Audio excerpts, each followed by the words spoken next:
मेरे प्यारे छात्रों, महाकवि रहीम का नाम आपने अवश्य सुना होगा। रहीम के नीति के दोहे बहुत प्रसिद्ध हैं। इससे हमारे ज्ञान के चक्षु खुल जाते हैं। उन नीति दोहों को पढ़कर ये जीवन में बड़े सार्थक होते हैं, जीवन में बहुत सहयोग करते हैं, जीवन जीने की कला देते हैं। जीवन की कला सबसे बड़ी कला है।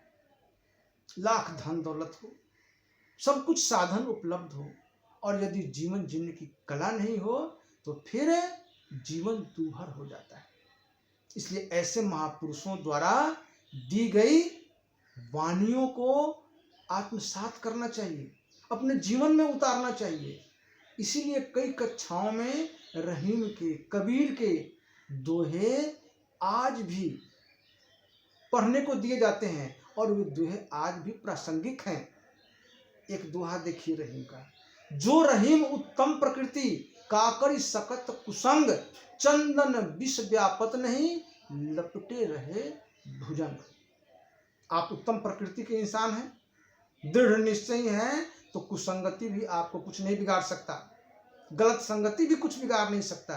जैसे चंदन के पेड़ में बड़े बड़े विषधर उसके सुगंध से लिपटे रहते हैं, लेकिन चंदन की शीतलता उससे कम नहीं होती। चंदन की शीतलता उससे कम नहीं होती। चंदन विष व्यापत नहीं, लिपटे रहे भुजंग। भुजंग माने सांप। यदि आपकी प्रकृति उत्तम है, दृढ़ निश्चयी है, आपका चरित्र उत्तम है, तो बहुत सारे निम्न कोटि के लोग भी आपकी संगति में आएंगे तो आपके चरित्र पर कोई प्रभाव नहीं पड़ेगा। एक दूसरा दोहा। रहीमन देख बरेन को, लघु न दीजिए डार, जहां काम आए सुई, तहां न करे तलवार। रहीम कवि कहते हैं कि यदि आपकी दोस्ती बड़े लोगों से हो जाए तो छोटे को भूलिए नहीं।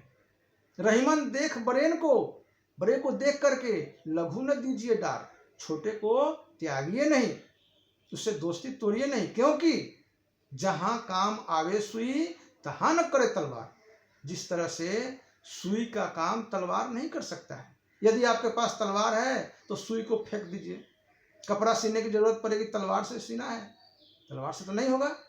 इसलिए वो काम सुई ही करेगा। इसलिए बड़े को देखकर छोटे को त्यागना अच्छी बात नहीं होती।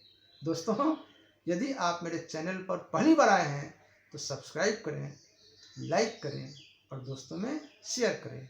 धन्यवाद।